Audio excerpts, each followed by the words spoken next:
Daniel stood at the base of the mountain trail, eyes fixed on the peak hidden by clouds.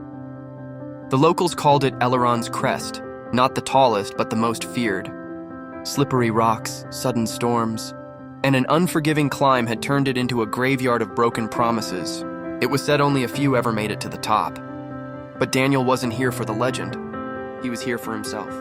After losing his job, failing in a long-term relationship, and watching his confidence crumble over 2 years, Daniel needed to prove something, not to the world, but to the voice inside him that kept whispering, "You're not enough." His backpack was light, but his heart was heavy. With each step, the weight of his past tried to pull him back. Memories of failure clawed at his resolve. But Daniel had made a pact with himself. No turning back.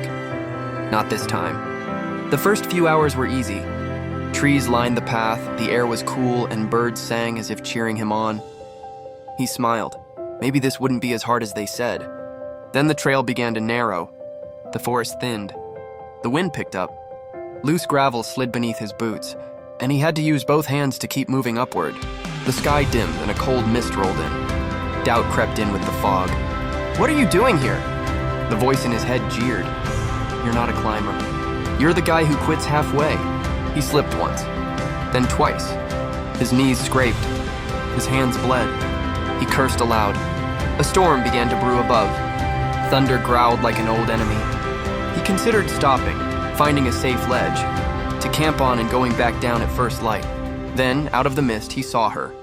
An older woman, maybe in her 60s, with silver braids and weather-worn gear, descending slowly from the higher trail.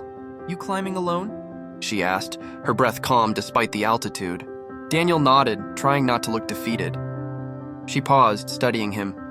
"The mountain doesn't care who you are. It just asks one question. What's that? Will you keep climbing when no one's watching?"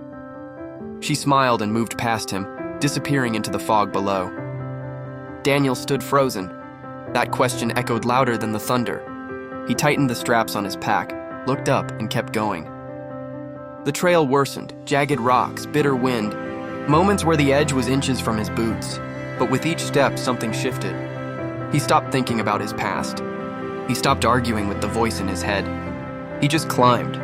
Hours later, after the sky had cleared and the wind calmed, he reached the summit. The clouds parted like a curtain, revealing a view that stole his breath. Valleys stretched into the horizon. Rivers glittered like silver threads. The village below looked tiny, like his doubts from above. Daniel dropped to his knees, not from exhaustion, but from realization. He didn't conquer the mountain. He conquered himself.